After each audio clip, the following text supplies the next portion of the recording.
तो हम लोगों ने पिछले लेक्चर में सीरीज कॉम्बिनेशन ऑफ सेल्स कर लिया था। अभी हम लोग शुरुआत करेंगे with parallel combination of sales.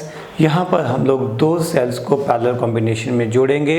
Late us suppose that we have two cells, one of EMF E1 and internal resistance R1, second is of EMF E2 and internal resistance R2.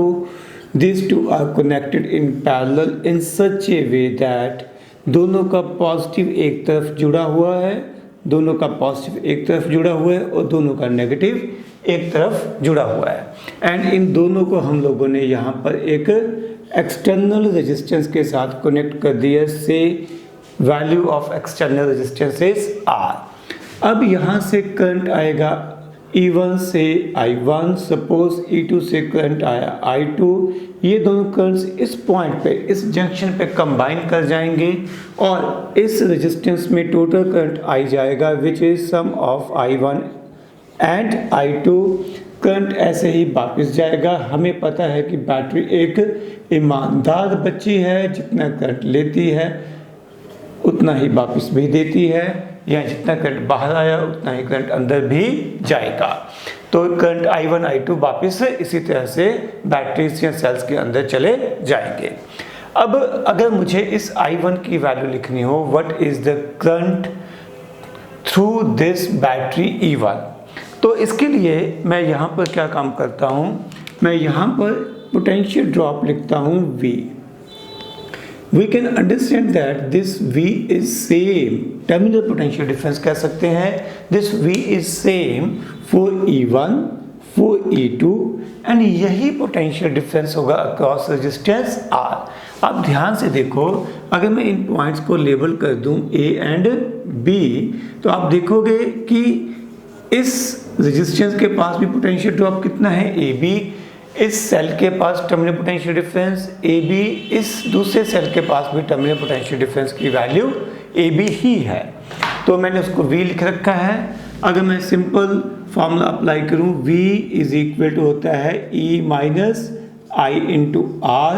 क्या मैं ऐसे लिख सकता हूं? यहाँ से हम लोग I1 की वैल्यू को लिखेंगे। इसके लिए मुझे थोड़ा सा रीअरेंजमेंट करना पड़ेगा, आप लोग बड़ी कंफर्टेबली इसे समझ सकते हो। ठीक है, this is for sale 1। Similarly हम लोग बिना किसी कैलकुलेशन के सेल 2 के लिए भी लिख सकते हैं E2 by R2 minus V by R2। This is equation number 2। अब हम बात करेंगे इन दो सेल्स की जगह अगर हमें एक इक्विवेलेंट सेल यूज करना हो, दो सेल्स की जगह हमें क्या करना हो, एक सिंगल सेल यूज करना हो जिसको हम इक्विवेलेंट सेल कहते हैं। उस सेल की मैं EMF मान लेता हूँ E, उसकी इंटरनल रेजिस्टेंस मैं मान लेता हूँ R, उसे कनेक्ट किया गया एक्सटर्नल रेजिस्टेंस कैपिटल R से। एंड इसमें भी जो एक्सटर्नल रेजिस्टेंस है इसमें भी करंट उतना ही पास करना चाहिए जितना इन दोनों सेल्स के कॉम्बिनेशन की वजह से इस एक्सटर्नल रेजिस्टेंस में पास कर रहा था, that is I which is equal to I1 plus I2।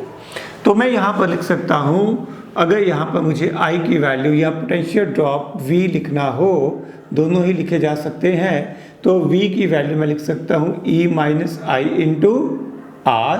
अगर मैं यहाँ से I की वैल्यू फाइंड आउट करूँ, it may be written as E by R minus V by R। ठीक है, दिस इज इक्वेशन नंबर 3। और हमें ये बड़ा क्लियर है कि I is equal to I1 plus I2। अगर मैं ये वैल्यू अब यहाँ पे मेंशन करूँ I is equal to I1 plus I2, तो यहाँ पर we can write down E1 by R1 minus V by R1 plus E2 by R2 minus V by R2 is equal to current I। Current की value हम equation number 3 से लिख सकते हैं। ये दोनों वैल्यूज हमने इक्वेशन नंबर 1 एंड 2 को यूज़ करके लिखी है। तो यहाँ पर I की वैल्यू लिखी जा सकती है E by R minus V by R। अब मैं यहाँ पर थोड़ा सा रीअरेंजमेंट करूँगा, you can note it very carefully. E1 by R1 minus E2 by R2, ये ब्रैकेट में एक साथ रख लिया, माइनस V ब्रैकेट में आ गया 1 by R1 plus 1 by R2 and this is equal to इधर हम लिखेंगे E by R minus V into 1 by R, V into 1 by R. Now it is the time to compare both sides. मैं यहाँ पर दोनों sides को compare करूँगा। ये V दोनों तरफ से तो सेम है ही है, ठीक है। अगर ये रिलेशन हमेशा ट्रू है, इसका मतलब ये जो लेफ्ट साइड में फर्स्ट टर्म थी, it should be equal to first term on the right side. यानी कि if I compare this two, on comparing you may write down, on comparing we can say that E by R is equal to E1 by R1 plus E2 by R2। R यहाँ पर क्या है? Equivalent resistance. Equivalent in fact better word है, equivalent internal resistance. And यहाँ पर E क्या है? Equivalent EMF of this two cells, ठीक है। अब सिमिलरली अगर मैं कंपेयर करूँ लेफ्ट साइड से सेकंड टर्म और सिमिलरली राइट साइड से सेकंड टर्म को, V तो सेम ही है, तो मैं लिख सकता हूँ 1 by R1 plus 1 by R2 is equal to 1 by R। यानी कि अगर मुझे इक्विवेलेंट रेजिस्टेंस लिखनी हो, इक्विवेलेंट इंटरनल रेजिस्टेंस लिखनी हो, तो ये मेरे पास बनेगी R is equal to R1 R2 upon R1 plus R2, ठीक है। आप इस रिजल्ट को भी याद रख सकते हो। इनफैक्ट ये ज़्यादा बढ़िया रहेगा क्योंकि हमारी जो डेरिवेशन है ये सिर्फ 2 सेल्स के लिए है। जब हम इसको जनरलाइज करते हैं फॉर n सेल्स, तो आपको 1 बाय R को क्या लिखना चाहिए था? 1 by R1 plus 1 by R2 plus 1 by R3 up to 1 by Rn, ठीक है। This is parallel combination of n cells. अब ये एक पार्ट तो हमारा हो गया। सेकेंड पार्ट है, हमें निकालनी है इक्विवेलेंट EMF। इक्विवेलेंट EMF के लिए फॉर्मूला हमारे पास क्या बनेगा? E1 by R1 plus E2 by R2, यही हो गया, मल्टीप्लाई बाय ये R चला जाएगा इधर, ठीक है। ये हमारे पास हो गया जनरल रिजल्ट। मान लो हमारे पास 3 सेल्स आते हैं, यहाँ पे हम लिख देंगे plus E3 by R3 into equivalent resistance, ये जनरल हो जाएगा, ठीक है। इसको मैं फर्दर बट सिंप्लीफाई करूँगा। 2 सेल्स वाले केस हमें मैक्सिमम जरूरत पड़ती है। इसको मैं लिखूँगा E1 R2 plus E2 R1 divided by R1 into R2। अगर मैं यहाँ पर इस R की वैल्यू पुट करूँ तो मेरे पास ये होगा R1 R2 upon R1 plus R2। ये R1 R2 कैंसिल आउट हो जाएंगे, तो हमारे पास इक्विवेलेंट EMF की वैल्यू हो जाएगी E1 R2 plus E2 R1 upon R1 plus R2, ठीक है। बट बेटा ये रिजल्ट सिर्फ 2 सेल्स के पैरेलल कॉम्बिनेशन के लिए ही है, ठीक है। अगर हमारे पास n सेल्स हों तो उस केस में हम लोग रिजल्ट को कैसे याद रखेंगे ये अभी सीखेंगे। हालांकि मैंने बीच में थोड़ा थोड़ा डिस्कस कर लिया है, तो आप हेडिंग बना सकते हो for a combination of n cells in parallel. उस केस में हम लोग इक्विवेलेंट इंटरनल रेजिस्टेंस का फॉर्मूला 1 बाय R को लिख सकते हैं 1 by R1 plus 1 by R2 plus 1 by R3 up to 1 by Rn। And equivalent EMF का फॉर्मूला बन जाएगा E1 by R1 plus E2 by R2 up to En by Rn multiply by internal resistance. ये वाली internal resistance R यहाँ पे आ जाएगी, ठीक है। ये रिजल्ट हमारे किसके लिए? For n cells in parallel combination. This is for n cells in parallel combination. Done? 1 cell के लिए, सॉरी 2 सेल्स के लिए, 2 cells in parallel combination हम लोग रिजल्ट को जल्दी से अप्लाई करेंगे। इस रिजल्ट को याद रखने के साथ साथ ये एडिशनल रिजल्ट भी याद रख लेंगे। R1 R2 upon R1 plus R2 है हमारे पास इंटरनल रेजिस्टेंस की वैल्यू, और EMF की वैल्यू बन जाएगी E1 R2 plus E2 R1 upon R1 plus R2। Okay, अब अगर 2 सेल्स हैं बट उनमें जो कॉम्बिनेशन है वो उल्टा है, यानी कि एक सेल का जिससे पॉजिटिव है उस सब दूसरे सेल का नेगेटिव है, तो कैसे होगा? यानी कि 2 cells in parallel combination but connected with opposite polarities, but connected to each other with opposite polarities. ठीक है, एक का पॉजिटिव और दूसरे का नेगेटिव। मीन्स अगर हमारे पास सर्किट डायग्राम कुछ इस प्रकार से हो कि एक का पॉजिटिव है और दूसरे का नेगेटिव है, EMF E1 internal resistance R1, EMF E2 internal resistance R2। ये देखो एक का पॉजिटिव और दूसरे का नेगेटिव, एक का नेगेटिव दूसरे का पॉजिटिव आपस में जुड़े हुए हैं और these two are connected with external resistance capital R। तो इस तरह के क्वेश्चन को सॉल्व करने में कुछ खास मेहनत नहीं करनी। अगर मैं ये मान लूँ, if I just assume that E1 is greater than E2, यानी कि E1 का इफेक्ट डोमिनेट करेगा, इस E1 का इफेक्ट डोमिनेट करेगा, यानी कि मैं मान सकता हूं जो करंट है वो E1 की वजह से फ्लो करेगा। Direction will be decided, direction of current will be decided by E1। ठीक है, तो इस केस में E1 को अगर मैं डोमिनेट मान के चलता हूं तो उस केस में मैं यहां पर E को क्या लिख सकता हूं, E1 R2 minus E2 R1 upon R1 plus R2। This will be your result. Just note मैंने क्या किया, यहाँ पर रिजल्ट में E2 था, है ना, तो मैंने क्या किया, प्लस E2 था, इसको माइनस E2 कर दिया क्योंकि यहाँ पर पोलैरिटी उल्टी हो गई है। ऑलमोस्ट सेम कंसेप्ट हम लोगों ने सीरीज कॉम्बिनेशन ऑफ सेल्स में भी डिस्कस किया था। डन। यहाँ पर एक बहुत ही इंपॉर्टेंट पॉइंट है बेटा जो आपको समझना चाहिए, जिसके बिना कहीं ना कहीं पक्का गलती होगी। ऑल्दो मैंने ये लिखा है कि E1 is greater than E2, but मैंने साथ में ये भी कहा E1 का इफेक्ट डोमिनेट करता है, क्योंकि अकेला E1 इस केस में इंपॉर्टेंट नहीं होता। इंपॉर्टेंट होता है product E1 into R2, important होता है E1 इंटू R2। आइडियली ये बड़ा होना चाहिए as compare to E2 into R1। अगर ये बड़ा है, देखो, तभी मैं इस टर्म को पॉजिटिव ले पाऊंगा। अगर इसको पॉजिटिव ले पाऊंगा तभी नेट इफेक्ट पॉजिटिव आएगा, नेट इफेक्ट पॉजिटिव आएगा तो तभी मेरे पास E की वैल्यू पॉजिटिव आएगी। Getting my point? तो अकेला ये इंपॉर्टेंट नहीं है, दिस इज मोर इंपॉर्टेंट। ठीक है, product of E1 R2, this is more important. इसको मैं आपको एक एग्जाम्पल के थ्रू समझा देता हूँ, बट बिफोर दैट मैं मान के अगर चलूँ कि E1 R2 बड़ा है as compare to E2 R1, तो जो इक्विवेलेंट सर्किट आएगा उसमें बैटरी का पॉजिटिव टर्मिनल इस E1 के हिसाब से आएगा, क्योंकि ये टर्म पॉजिटिव आई है, यानी कि जो इक्विवेलेंट EMF है उसको मैं अपनी सर्किट डायग्राम में इस तरह से जोड़ूंगा। क्लियर? अब मैं अगला केस लेकर दिखा देता हूँ जिसमें E1 R2 और E2 R1 में आपस में थोड़ा पंगा रहेगा। ठीक है, हमें क्या डोमिनेट करवाना है, इफेक्ट को, यानी कि E1 into R2 should be greater than E2 into R1। चलिए देखते हैं कैसे करते हैं।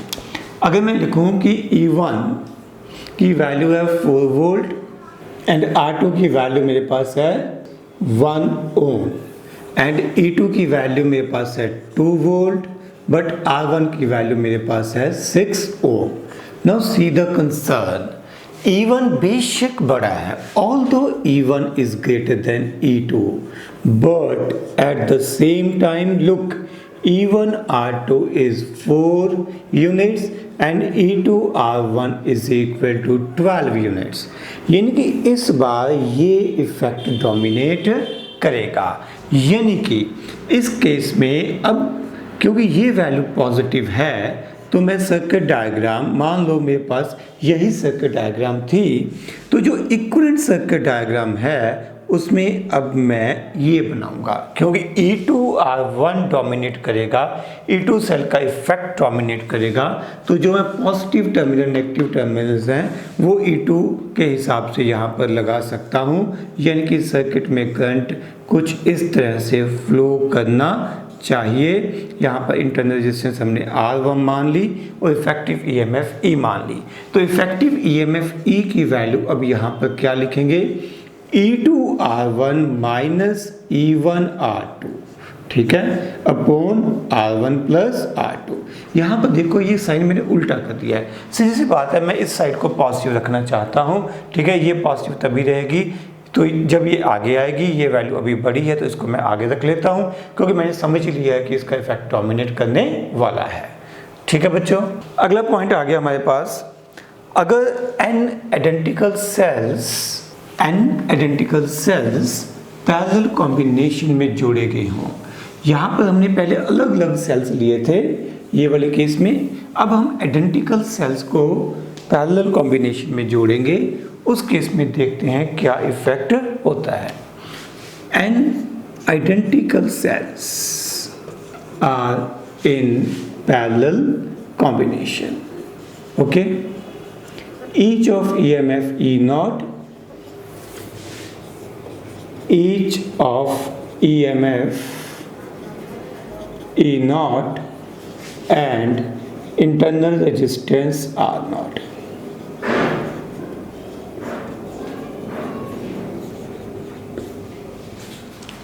डन जी। अब देखते हैं कि इसको कैसे सॉल्व करना है।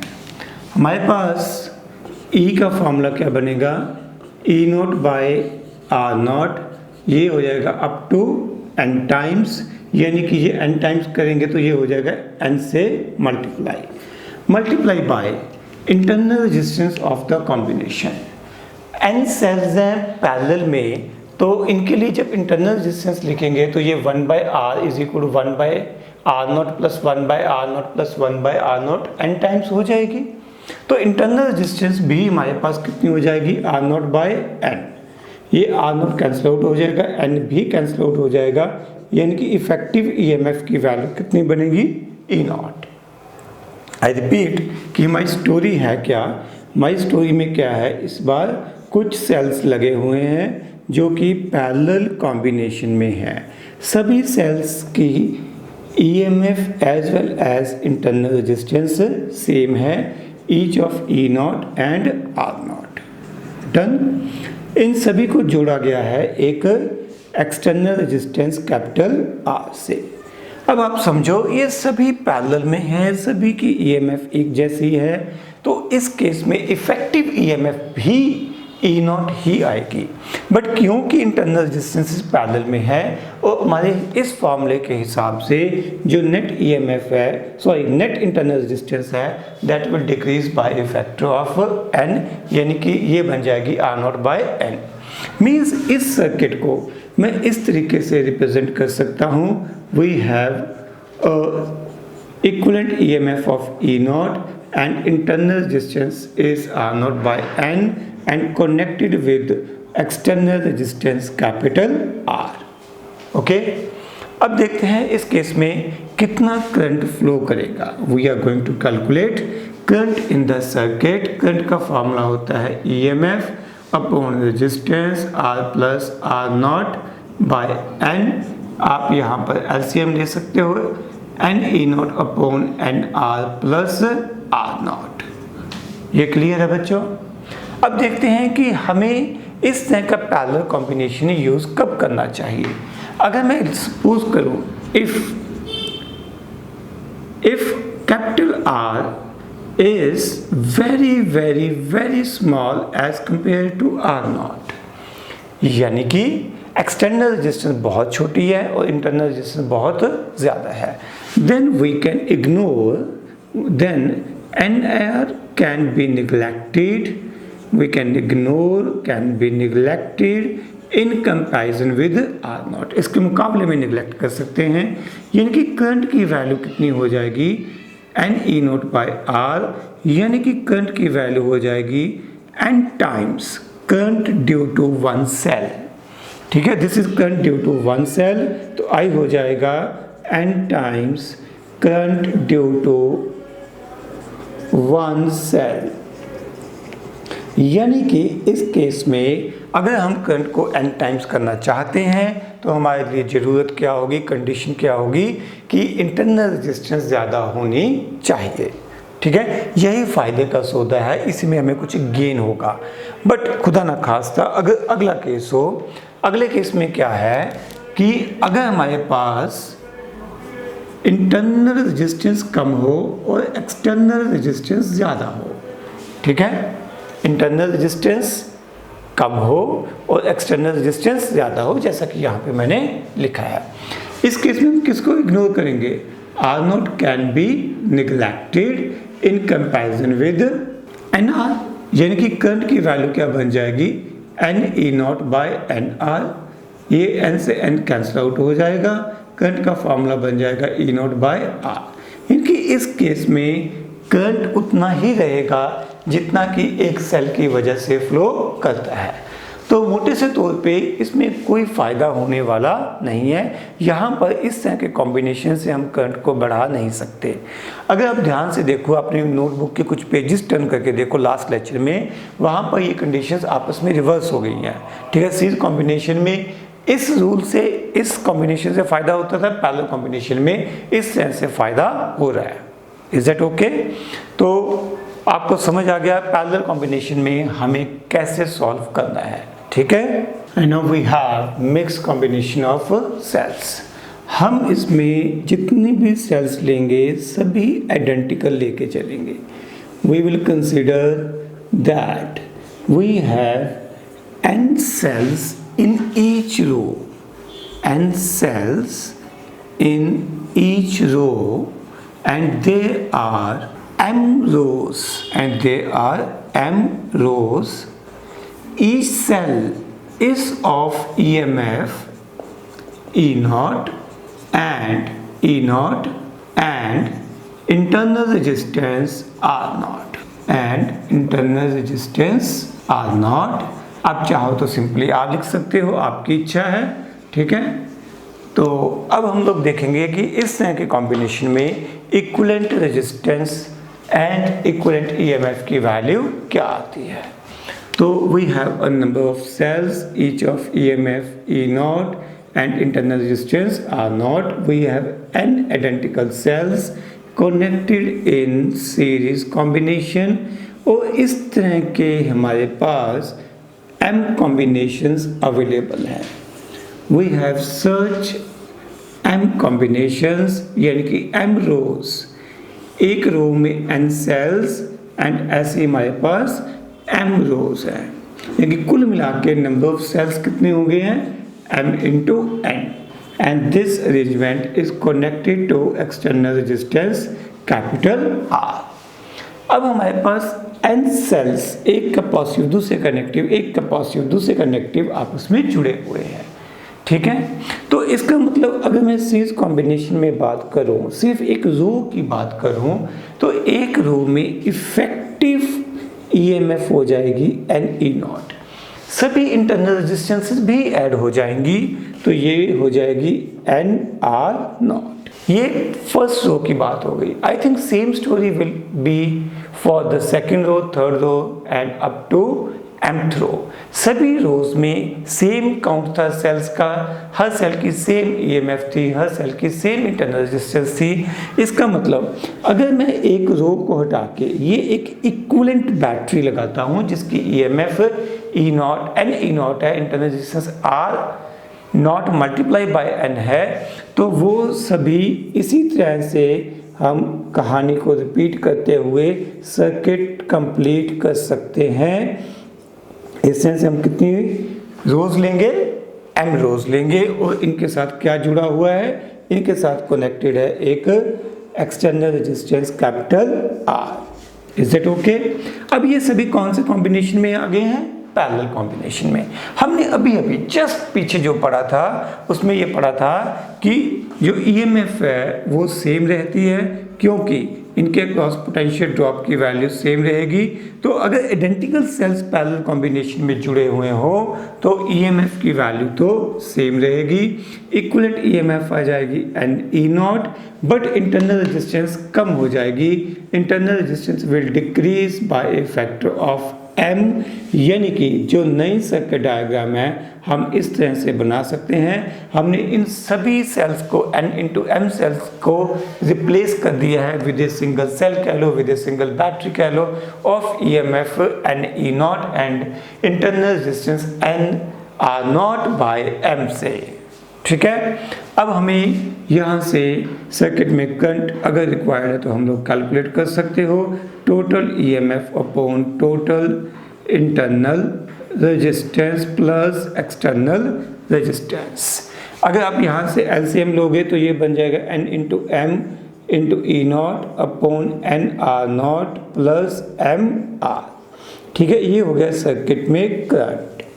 बट यहाँ पर जो एक क्वेश्चन आता है जो बड़ा ही कॉमन टाइप है न्यूमेरिकल्स का हमारे लिए, उसमें हमें ये देखना होता है कि करंट की वैल्यू मैक्सिमम कब होती है। तो करंट की वैल्यू को मैक्सिमम करने के लिए हम लोग ये जो है इसको मिनिमम करेंगे। n इंटू एम तो चेंज होने वाला नहीं है, बात को ध्यान से समझो। मान लो मेरे पास 36 सेल्स हैं, ठीक है, मैं इनके कॉम्बिनेशन कुछ इस तरह से बना सकता हूँ, 4 इंटू 9, इसके अलावा 9 इंटू 4 हो सकता है, 3 इंटू 12 हो सकता है, 12 इंटू 3 हो सकता है। ये मैं उल्टे इसलिए लिख रहा हूँ कि ये रोज मान लो, ये कॉलम्स मान लो, या number of cells in each row, number of cells in each row, यानी कि we can have a large number of combinations, but इन सभी कॉम्बिनेशंस का जो प्रोडक्ट है वो तो सेम ही रहेगा, that is going to be 36 cells. तो ये वैल्यू n इंटू एम तो कांस्टेंट रहेगी, इसको साथ कोई कंसर्न नहीं है। ई नॉट भी कांस्टेंट है, EMF ऑफ ईच सेल। अब n और m को चेंज करके number of cells in rows and number of total number of rows, इनको चेंज करके मैं करंट की वैल्यू को चेंज कर सकता हूं। तो करंट को मैक्सिमाइज करने के लिए, टू मैक्सिमाइज करंट, मैं इस टर्म को मिनिमाइज करने की कोशिश करूंगा। और इसको मिनिमाइज करने के लिए यहाँ पर मैं एक छोटी सी मैथमेटिकल ट्रिक यूज करने वाला हूँ। आप ध्यान से देखना बेटा, ये मैंने क्या किया, स्क्वायर और स्क्वायर रूट साथ में ले लिए, यहाँ पर भी स्क्वायर एंड स्क्वायर रूट साथ में ले लिए। अगला स्टेप ध्यान से देखिए, यहाँ पर मैंने क्या किया, minus of 2 into m n R naught into R plus कर दिया, और यही वैल्यू मैंने यहाँ पर m n R naught into R ये प्लस कर दी। ऐसा करने से मुझे एडवांटेज क्या मिलेगा, अगर मैं ये पहली 3 टर्म्स को देखूंगा तो ये मेरे पास एक परफेक्ट स्क्वायर बन जाएगा, है ना। यानी कि मैं अपने इस रिजल्ट को लिख सकता हूँ, यहाँ पर परफेक्ट स्क्वायर बना देंगे, root of n R naught minus root of m R whole square plus 2 times under root of m n R naught into R. ठीक है, मुझे चाहिए करंट मैक्सिमम, तो ये टर्म मिनिमम चाहिए। ये तो पॉजिटिव ही है, इसमें m इंटू एन आ रहा है, तो इसमें तो कोई चेंज होना नहीं है। तो करंट को मैक्सिमाइज करने के लिए और यहाँ पे इस को मिनिमाइज करने के लिए ये वैल्यू को 0 करना पड़ेगा, क्योंकि परफेक्ट स्क्वायर की मिनिमम वैल्यू 0 ही होती है। देखो 4i to be maximum, current को मैक्सिमाइज करने के लिए हम क्या कह सकते हैं, root of n R naught minus root of m R, perfect square should be equal to 0, यानी कि n R naught should be equal to m into R.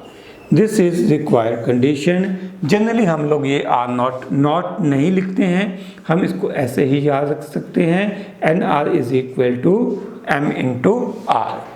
ठीक है, आपको इसको कैसे याद रखना है, ये ना बाद में जब हम लोग अप्लाई करते हैं ये भूल जाते हैं कि एन क्या था, एम क्या था, कैपिटल आर स्मॉल आर तो याद रहते हैं।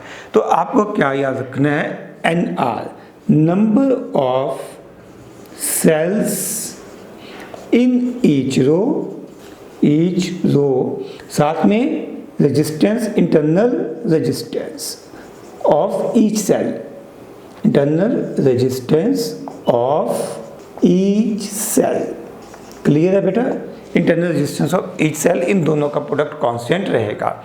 इधर क्या आ गया, number of rows multiply by, ये होगा sorry, number of rows multiply by external resistance, number of rows multiplied by external resistance is equal to number of cells in each row multiplied by internal resistance of each cell।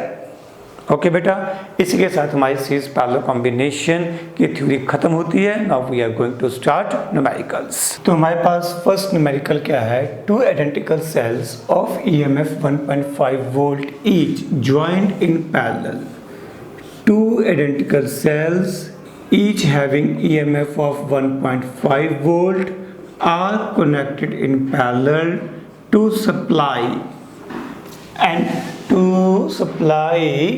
in parallel a wide supply to an external circuit consisting of 2 resistances 17 ohm each joined in parallel 17 ohm each, joined in parallel 17 ohm. A very high resistance voltmeter reads terminal potential difference। यहाँ पर एक voltmeter लगाया है, इस voltmeter की reading है 1.4 volt and we have to find out internal resistance of each cell. क्योंकि identical cells हैं तो दोनों की इंटरनल रेजिस्टेंस सेम होने वाली है। तो हम लोग यहाँ पर इस सर्किट को रीड्रॉ करेंगे। यहाँ पर equivalent external resistance and equivalent battery यहाँ पर जोड़ लेंगे।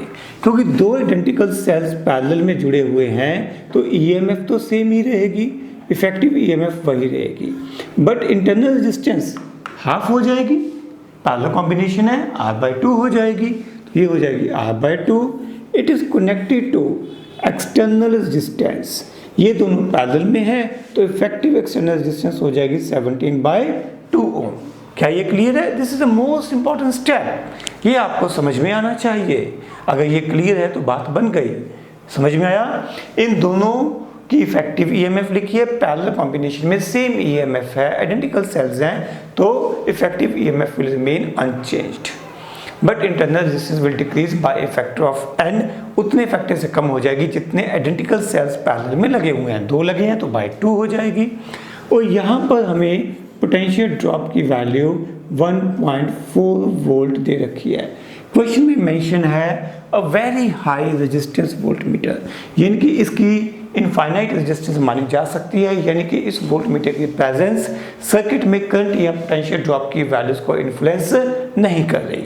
ओके, अब मेरे पास ये बेसिक सर्किट है। इस सर्किट में करंट कितना फ्लो करेगा? ईएमएफ अपॉन रेजिस्टेंस, ये हो जाएगा। ईएमएफ हमारे पास है 1.5 × 2 अपॉन R+17, यानी कि 3 अपॉन R+17। वैसे इसको करने का शॉर्टकट तरीका था, पहले इससे कर ले फिर शॉर्टकट तरीका बताऊंगा। यहाँ पर मेरे पास करंट की वैल्यू आ गई है। अब जैसे ही करंट आ गया तो मैं यहाँ पर पोटेंशियल ड्रॉप अक्रॉस 17/2 ओम लिख सकता हूँ। देखो, जितना पोटेंशियल ड्रॉप इस कॉम्बिनेशन के पास है उतना ही पोटेंशियल ड्रॉप इस एक्सटर्नल रेजिस्टेंस के पास भी होगा। ये हमने डेफिनेशन में भी, टर्मिनल पोटेंशियल डिफरेंस की डेफिनेशन में भी डिस्कस किया था। तो इसका फॉर्मूला होगा करंट की वैल्यू हमने अभी कैलकुलेट की है, मल्टीप्लाई बाय रेजिस्टेंस, ये आ गया। तो अब ये वैल्यू किसके इक्वल है? 1.4 के इक्वल है। यहाँ से हम लोग फर्दर कैलकुलेशन कर सकते हैं to get value of internal resistance R। इसके लिए हम लोग क्या करेंगे?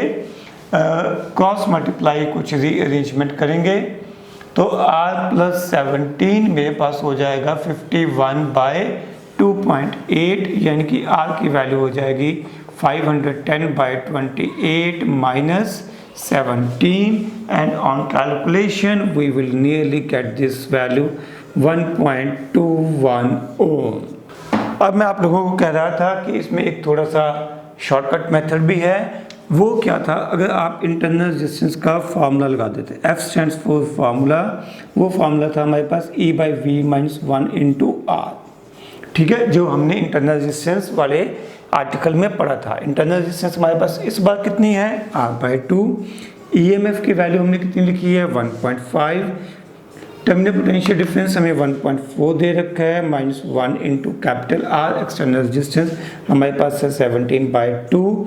अगर हम इसको सॉल्व करते तो ये हो जाता 0.1, यानी कि 1/14 × 17, तो ये मेरे पास R की वैल्यू बन जाती। ठीक है, ये भी सॉल्व करने के बाद 1.21 ही आने वाला है। So this is same answer. Next numerical, इस न्यूमेरिकल को आप लोग पहले वीडियो को पॉज करके स्टेटमेंट को समझिए, उसके बाद करिएगा। ठीक है, स्टेटमेंट समझ के इनफैक्ट सर्किट डायग्राम ड्रॉ करिए। ठीक है, क्योंकि क्वेश्चन का फर्स्ट पार्ट ही ये है, ड्रॉ सर्किट डायग्राम। तो मेरे बताने से पहले आपको खुद ये ड्रॉ करनी आनी चाहिए। क्वेश्चन हमारे पास क्या है? We have given 2 cells of EMF E1 and E2. These 2 cells have internal resistances which is given to us, are connected in opposition to each other. एक दूसरे के साथ अपोजिशन में जुड़े हुए हैं, अपोजिशन में जुड़ने का मतलब है कि इस बार सपोर्ट नहीं कर रहे बल्कि अपोज कर रहे हैं, यानी कि एक का नेगेटिव और दूसरे का नेगेटिव आपस में जुड़ा हुआ है। तो ये cell E1 having internal resistance E2, internal resistance R1, second cell of EMF E2 and internal resistance R2. These two are connected in series with two resistances 4.5 ohm and 3.0 ohm. Another resistance of 6 ohm is connected in parallel with 3 ohm. इसके साथ एक और resistance जोड़ी गई है 6 ohm की parallel में, और हमें फाइंड आउट करना है total current flowing through the circuit, यानी कि हमें इस ब्रांच में से फ्लो करने वाले करंट को ढूंढना है। ये दो रेजिस्टेंसेस हैं, पैरेलल कॉम्बिनेशन में हैं, और ये दो सेल्स हैं सीरीज कॉम्बिनेशन में जो कि एक दूसरे को अपोज कर रहे हैं। तो यहाँ पर मैं इक्विवेलेंट EMF इंटरनल रेजिस्टेंस लिखूंगा और यहाँ पर इक्विवेलेंट रेजिस्टेंस लिखूंगा।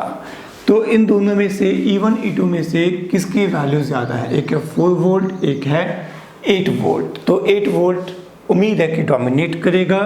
तो यहाँ पर सर्किट डायग्राम में 8 - 4 यानी कि 4 वोल्ट लिखे दिया जाएगा। उसके बाद इंटरनल रेजिस्टेंस, सीरीज कॉम्बिनेशन में इंटरनल रेजिस्टेंस की कैलकुलेशन के लिए रेजिस्टेंस से सीधी ऐड हो जाती हैं। यहाँ पर आप इनको सीधा ऐड करके 1.5 ओम लिख सकते हो। उसके बाद ये हमारे पास 4.5 ओम की रेजिस्टेंस, ये दोनों पैरेलल कॉम्बिनेशन में जब ऐड हो जाएंगे तो ये बन जाएंगे 2 ओम। ओके, अब हमारे पास टोटल 3 रेजिस्टेंसेज हैं, तीनों के तीनों सीरीज में जुड़ी हुई हैं। 4.5 + 2 + 1.5, ये बन गया अपने पास 8, यानी कि सर्किट डायग्राम कुछ इस तरह से बन जाएगी। 4 वोल्ट की battery and a total resistance of 8 ohm is connected, जिसका मतलब सर्किट में फ्लो करने वाले करंट की वैल्यू हमारे पास 1/2 एम्पियर आ जाएगी। नेक्स्ट न्यूमेरिकल, वीडियो पॉज करके स्टेटमेंट को समझिए और सर्किट डायग्राम्स 2 बनेगी, दोनों को ड्रॉ कर लीजिए। हमारे पास क्वेश्चन क्या है, अ गैल्वेनोमीटर हमने एज सच नहीं पढ़ा। गैल्वेनोमीटर बेसिकली एक ऐसी डिवाइस है जो कि करंट को डिटेक्ट करने के लिए यूज़ की जाती है, whether current is flowing in the circuit और नॉट। बट हमारे इस क्वेश्चन में गैल्वेनोमीटर को यूज़ किया गया, इसका सेकंड यूज़ होता है करंट को मेजर करना। कंपैरेटिवली ये यूज़ बहुत कम किया जाता है, बट इस क्वेश्चन में ये मेंशन है कि galvanometer is used to measure current, और galvanometer together with an unknown resistance in series is connected with 2 identical cells, each of EMF 1.5 volt. When the cells are connected in series, the galvanometer records a current of 1 ampere, and when the cells are connected in parallel, the current is 0.6 ampere. What is the internal resistance of each cell? तो question में ये दिया है कि हमारे पास 2 sales जिसके साथ एक गैल्वेनोमीटर सीरीज में और एक अननोन रेजिस्टेंस R जो हमें नहीं पता वो कनेक्टेड हैं। दोनों सेल्स की EMF 1.5 वोल्ट है, दोनों सेल्स की इंटरनल रेजिस्टेंस R है जो कि हमें ढूंढनी है। ठीक है, इस सिचुएशन में करंट पास कर रहा है 1 एम्पियर। जब हम इन 2 आइडेंटिकल सेल्स को पैरेलल कॉम्बिनेशन में उसी रेजिस्टेंस के अक्रॉस जोड़ देते हैं तो अब करंट की वैल्यू कम हो जाती है, इट बिकम्स 0.6 एम्पियर। और अब हमें फाइंड आउट करनी है वैल्यू ऑफ R। तो हम दोनों ही केसेस में करंट फाइंड आउट करेंगे। करंट का फॉर्मूला होता है effective EMF upon total resistance या इफेक्टिव रेजिस्टेंस। सीरीज कॉम्बिनेशन में ये दोनों EMFs ऐड हो जाएंगी, इंटरनल रेजिस्टेंसेस भी डेफिनेटली ऐड होंगी, प्लस एक्सटर्नल रेजिस्टेंस। ये स्टेप क्लियर है। हमने अभी सीरीज कॉम्बिनेशन ऑफ सेल्स पढ़ा है, उसमें इफेक्टिव EMF होती है E1 + E2 + E3, तो सीधे ऐड हो जाएंगी, इंटरनल रेजिस्टेंसेस भी सीधी ऐड हो जाती हैं। तो you can do like this. यहाँ पर ये करंट हमें 1 एम्पियर दिया है, इसका मतलब 2R + R = 3 से दिस इज इक्वेशन नंबर 1। अब हम बात करेंगे पैरेलल कॉम्बिनेशन में। पैरेलल कॉम्बिनेशन में आइडेंटिकल सेल्स हैं। अगर आइडेंटिकल सेल्स हों पैरेलल कॉम्बिनेशन में तो इफेक्टिव ईएमएफ सेम रहती है। हम करंट का फार्मूला यूज़ करेंगे, इफेक्टिव ईएमएफ सेम रहेगी बट इंटरनल रेजिस्टेंस R/2 हो जाएगी। मेरे ख्याल से ये सबको क्लियर होगा, याद आ जाएगा जो हमने अभी पढ़ा है। यहाँ पर आप ये वैल्यू पुट कर सकते हो। थोड़ा सा रीअरेंजमेंट ऑफ टर्म्स बड़ा क्लियर होना चाहिए। ये अपने पास आ गया 0.6, ये R + 2R is equal to 3/0.6, perhaps this comes out 5. This is equation number 2. इन दोनों इक्वेशंस को सिमिल्टेनियसली सॉल्व करेंगे to get value of R। मुझे कैपिटल R नहीं चाहिए तो मैं कैपिटल R को यहाँ पर एलिमिनेट कर दूंगा। कैपिटल R की वैल्यू इधर हम लोग सब्स्टिट्यूट कर सकते हैं। ये 4 - 1 3R इज इक्वल टू 1। इसका मतलब इंटरनल रेजिस्टेंस की वैल्यू हमारे पास 1/3 ओम आ जानी चाहिए। ठीक है बच्चों, इस क्वेश्चन में दोनों combination series as well as parallel combination एक साथ यूज़ किए गए हैं। मेरे ख्याल से आपको समझने में कोई दिक्कत नहीं आएगी। आसान काम क्या था कि दोनों ही सेल्स आइडेंटिकल थे तो कैलकुलेशन कॉम्प्लेक्स नहीं थी। Next question, 36 cells each of internal resistance 0.5 ohm and EMF 1.5 volt each are used to send current through an external circuit of 2 ohm resistance. Find the best mode of grouping them and current through external circuit. Best mode का यहाँ पर मतलब है कि circuit में maximum current को withdraw किया जा सके। Nothing is mentioned in the question कि बेस्ट मोड का क्या मीनिंग है, हमें इसका मीनिंग खुद ही इंटरप्रेट करना पड़ेगा। तो हमारे पास कुल मिला के 36 सेल्स हैं और हम चाहते हैं कि मैक्सिमम करंट विड्रॉ हो। ओके, अब अगर आप ध्यान से देखो तो ये है एक्सटर्नल रेजिस्टेंस और ये है इंटरनल रेजिस्टेंस। एक्सटर्नल रेजिस्टेंस दोनों ही अगर कंपेयर करें तो ना ही कोई भी एक दूसरे से बहुत ज़्यादा बड़ी या बहुत ज़्यादा छोटी नहीं है। इन दोनों की अगर रेशियो देखूं तो ये 4 आ रही है। तो ये रेशियो ऐसा नहीं है कि 1000 2000 आ रही है कि मैं आसानी से वो केस कर सकूं, सीरीज या पैरेलल कॉम्बिनेशन वाले केसेस को कर सकूं। ठीक है, तो यहाँ पर कंपैरेटिव रेजिस्टेंसेस हैं तो यहाँ पर हम मिक्स्ड ग्रुपिंग ऑफ सेल्स को प्रेफर करेंगे। यानी कि मैं मान के चलूँगा कि we will have m rows and n cell in each row। ठीक है, यही हमने एग्जैक्टली थ्योरी में मेंशन किया था। ये कि m into n will represent total number of cells। और क्वेश्चन में टोटल नंबर ऑफ सेल्स कितने दे रखे हैं? 36 सेल्स दे रखे हैं। और हमने पढ़ा था कि मैक्सिमम करंट को विड्रॉ करने के लिए n into R should be equal to m into capital R.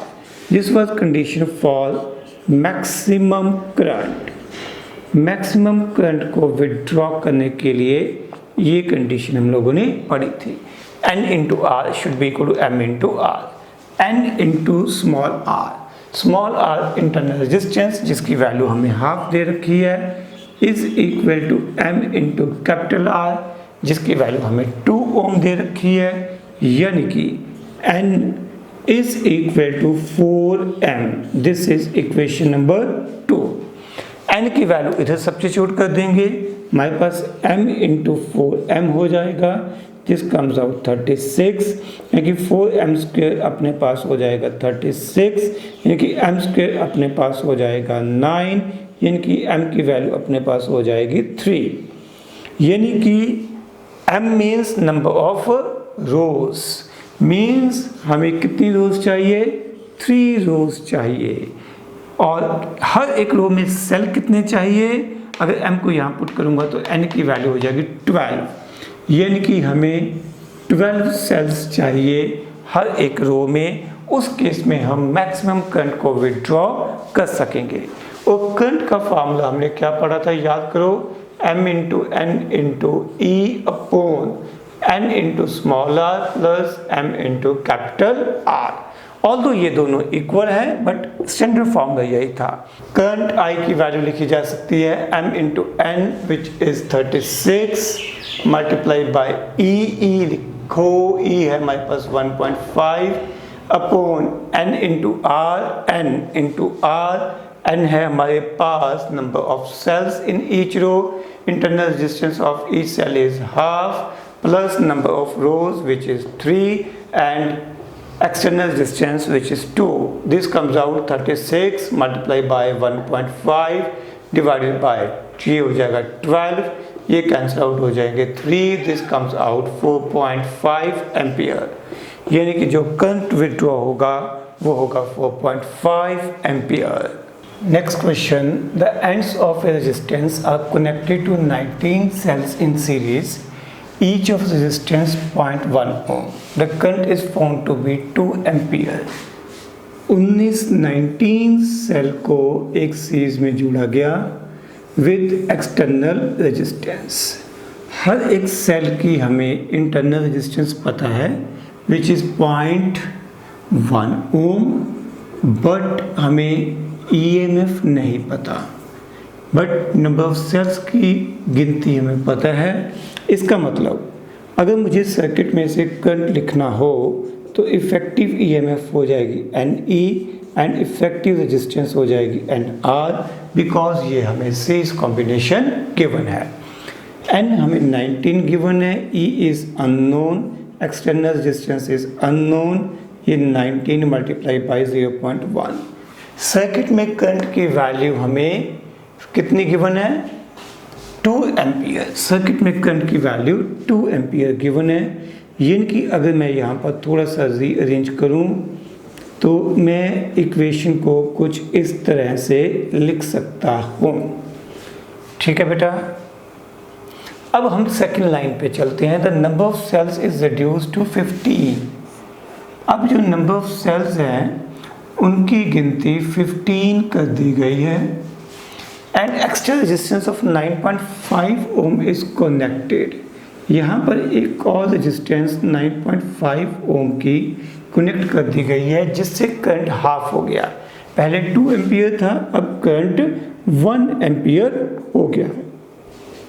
यानी कि अब नए करंट के फॉर्मूले में नए नंबर ऑफ सेल्स, नई एक्सटर्नल रेजिस्टेंस या ये चेंज आ जाएंगे। करंट हो गया 1, ये काउंट हो गया 15, ये R plus 9.5 plus N dash 15 है और R की वैल्यू थी 0.1। अगर हम यहाँ पर रीअरेंज करेंगे तो ये मेरे ख्याल से R plus 11 is equal to 15E बन जाना चाहिए। This is equation number 2। अब मुझे इन दोनों को सिंप्लीफाई करना है to get value of E and R। तो व्हाट वी कैन डू, हम लोग R की वैल्यू इधर सब्स्टिट्यूट कर सकते हैं या इस इक्वेशन को 2 से मल्टीप्लाई करके इन दोनों को सब्ट्रैक्ट कर सकते हैं। मैं वही स्टेप करने वाला हूँ, 1 माइनस 2 मल्टीप्लाई विद 2। ओके, तो लेट्स गो। हम लिख सकते हैं 3.8 minus 22 is equal to 19 minus 30E। तो ये हमारे पास हो जाएगा 18.2 इज इक्वल टू 11E, यानी कि E की वैल्यू हो जाएगी 18.2 बाई 11 वोल्ट। अब हमारे पास बची value of capital R। Capital R की वैल्यू कैलकुलेट की जा सकती है 15 मल्टीप्लाई बाई 18.2 बाई 11 माइनस 11।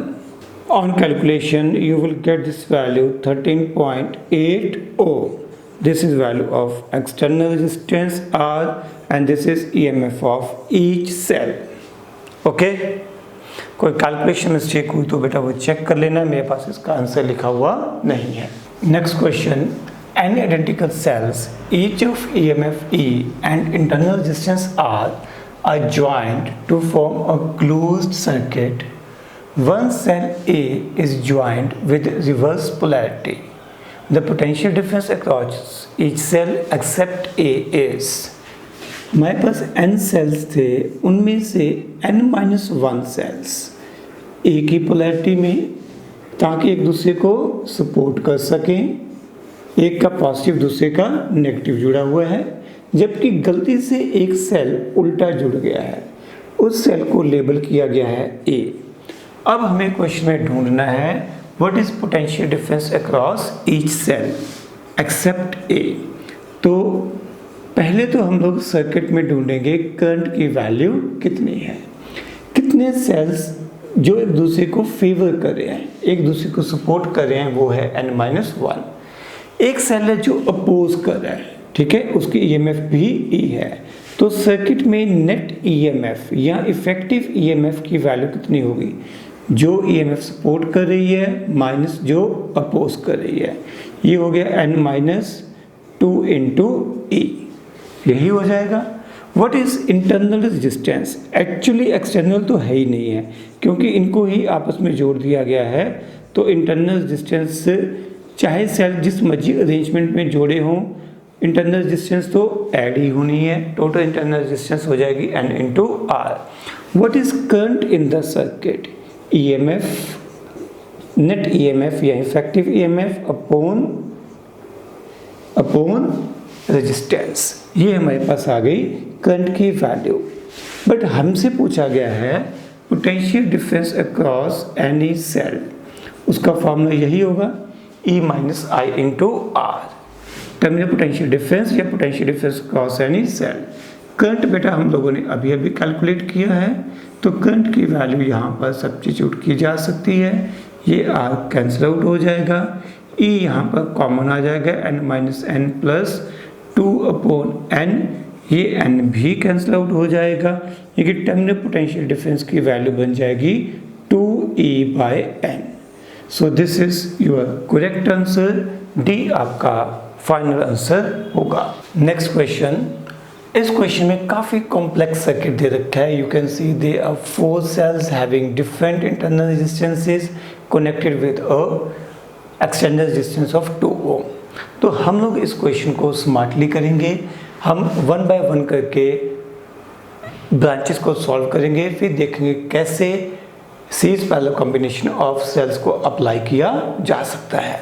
हम पहले इस साइड में चलेंगे, यहाँ पर देखो दोनों सेल्स एक दूसरे के अपोजिट हैं, यही हो रहा है, दोनों सेल्स एक दूसरे के अपोजिट हैं। तो इस केस में इफेक्टिव ईएमएफ हमें लिखनी पड़ेगी, E का इफेक्टिव ईएमएफ सीरीज कॉम्बिनेशन में फॉर्मूला क्या होता है, E1 माइनस E2, एक दूसरे को अपोज कर रहे हैं, एक का पॉजिटिव है दूसरे का नेगेटिव है, तो ये हो जाएगा 2 - 1 यानी कि 1 ओम। इनकी इंटरनल रेजिस्टेंस हमारे पास ऐड हो जाएगी 1 + 2 यानी कि 3 ओम हो जाएगी। ये ऊपर वाली ब्रांच के लिए हो गया, इस ब्रांच के लिए हो गया। अब हम नीचे वाली ब्रांच में चलते हैं, इनमें भी एक पॉजिटिव और एक नेगेटिव है, ये दोनों अपोज कर रहे हैं। यहाँ पर 3 वोल्ट ज़्यादा है तो मैं इसको डोमिनेटिंग मान के चलूँगा। तो सेकंड ब्रांच के लिए मेरे पास इफेक्टिव ईएमएफ हो जाएगी 3 - 1 यानी कि ये मैंने गलती से ओम लिख दिया, इट शुड बी वोल्ट, ये वोल्ट आएगा। तो सेकंड केस में यहाँ पर इंटरनल रेजिस्टेंस 3 + 1 यानी कि 4 ओम हो जाएगी। ओके, यानी अब मैं सर्किट डायग्राम को रिड्यूस करूंगा, दोबारा से ड्रॉ करूंगा सिंप्लीफाई करके। यहाँ पर 2 वोल्ट वाली बैटरी डोमिनेट करने वाली है, यहाँ पर मैं जो पॉजिटिव है 2 वोल्ट वाली बैटरी के हिसाब से लगाऊंगा 1 वोल्ट, 3 ओम, ठीक है। उसके बाद मेरे पास ये दूसरा पार्ट आ गया सर्किट का, यहाँ पर 3 वोल्ट वाली बैटरी डोमिनेट करने वाली है। 3 वोल्ट वाली बैटरी का पॉजिटिव इस तरफ था, तो with effective internal resistance of 4 ओम, ये है हमारे पास 2 वोल्ट, एंड ये दोनों का अरेंजमेंट इस 2 ओम वाली रेजिस्टेंस के साथ जुड़ा हुआ है। So this is our new circuit diagram. जिनको क्लियर नहीं है वो ऐसा कर सकते हैं, इन 2 पॉइंट्स को लेबल कर लो A एंड B। अब देखो ये पॉइंट्स हो गए A एंड B, अब इन दोनों पॉइंट्स के बीच में ही जो हमारी रेजिस्टेंस 2 ओम लगी है, इन दोनों पॉइंट्स के बीच में भी ये सीरीज कॉम्बिनेशन ऑफ सेल्स लगा है, इन दोनों पॉइंट्स के बीच में भी ये नीचे वाला सीरीज पैरेलल कॉम्बिनेशन लगा हुआ है। ओके, तो ये 3 ओम आप चाहो तो यहाँ साइड में भी रिप्रेजेंट कर सकते हो। अब ये दोनों का पैरेलल कॉम्बिनेशन हो गया, बट ये एक दूसरे को अपोज कर रहे हैं, एक का पॉजिटिव और दूसरे का नेगेटिव लगा हुआ है पैरेलल कॉम्बिनेशन में। तो अब इस केस में हमें इफेक्टिव ईएमएफ का फार्मूला याद करना पड़ेगा। मैं फार्मूला लिख रहा हूँ। फार्मूला क्या था? E1R2 minus E2R1 upon R1 plus R2। हमें देखना होता है प्रोडक्ट E1 इंटू R2। अगर मैं इसको E1 मानूं, E1 इंटू R2 ये हो गया 4, इनको प्रोडक्ट लूँगा तो 6। तो बेसिकली ये वाला प्रोडक्ट डोमिनेट करेगा, तो I will go for this. मैं इसको पॉजिटिव मान के चल पड़ता हूँ, यानी कि मैं इफेक्टिव ईएमएफ क्या लिखूँगा? 3 इंटू 2, एक की ईएमएफ दूसरे की इंटरनल रेजिस्टेंस, माइनस एक दूसरे की ईएमएफ और पहले की internal resistance divided by R1 plus R2, 3 plus 4। ये हो गया मेरे पास 6 माइनस 4, 2/7 वोल्ट आ गया। और अब मेरे पास बची value of internal resistance R1 R2 upon R1 plus R2, ये मेरे पास होगी 12/7 ohm. This is equation number 2। अब मुझे देखना है सर्किट में करंट का फार्मूला होता है effective EMF upon internal resistance plus external resistance. Effective EMF 2/7 आ गई है, इंटरनल रेजिस्टेंस है 12/7, एक्सटर्नल 2 है। यहाँ पर ये 2 14 प्लस 12 26 हो जाएगा, ये 1/13 एम्पियर आंसर बन जाना चाहिए। तो we can expect option number C should be correct option, 1/13 ampere. Series parallel combination के ऊपर आखिरी क्वेश्चन पढ़ेंगे। 12 cells, each of EMF E and internal resistance R are connected to form a battery. Some cells are connected with wrong polarity.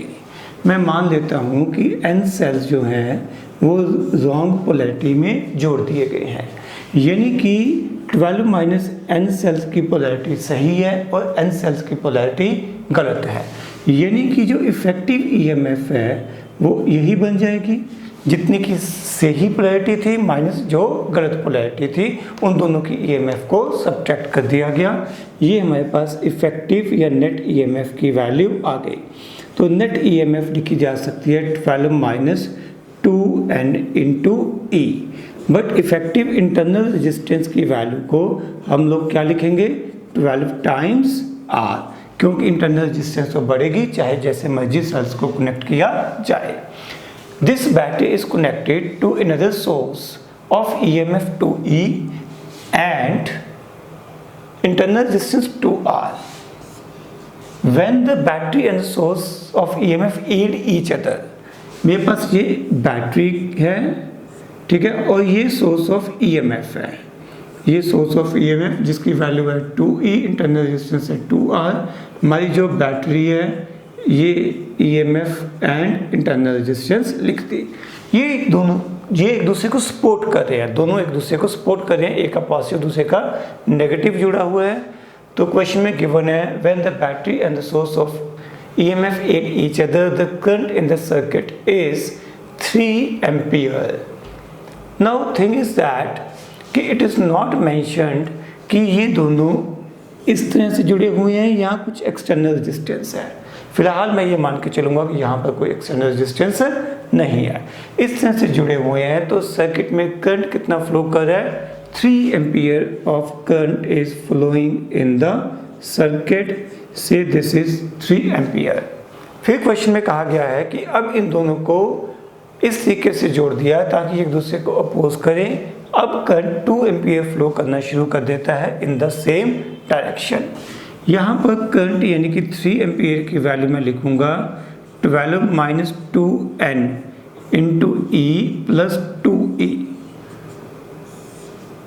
ये हो गया total EMF upon total resistance. Total resistance हो जाएगी 14R, यानी कि मेरे पास ये हो जाएगा 14 minus 2N into E by 14R is equal to 3। अब क्वेश्चन में कहा गया है कि जब इनकी पोलैरिटीज़ को अपोज करने के हिसाब से लगा दिया जाए तब करंट की वैल्यू 2 एम्पियर रह जाती है। करंट की वैल्यू 2 एम्पियर रह जाती है। इस बार पोलैरिटीज़ को अपोज करना है, यानी कि -2E हो जाएगा, बट जो रेजिस्टेंस है वो तो बढ़ती ही चली जाएगी। तो ये मेरे पास हो जाएगा 12 - 2 10 -2N इंटू E/14 R, ये बन जाएगा। हमसे पूछा गया है how many cells are connected in wrong combination. ये मैं इक्वेशन नंबर 1 मान लेता हूँ, ये इक्वेशन नंबर 2। इन दोनों को डिवाइड कर देते हैं, 1 डिवाइडेड बाय 2 यानी कि 3/2। इधर आ जाएगा 14 - 2N upon 10 - 2N। Cross multiply करेंगे 30 - 6N is equal to 28 - 4N, यानी कि 2N इज इक्वल टू 2, यानी कि N कम्स आउट 1।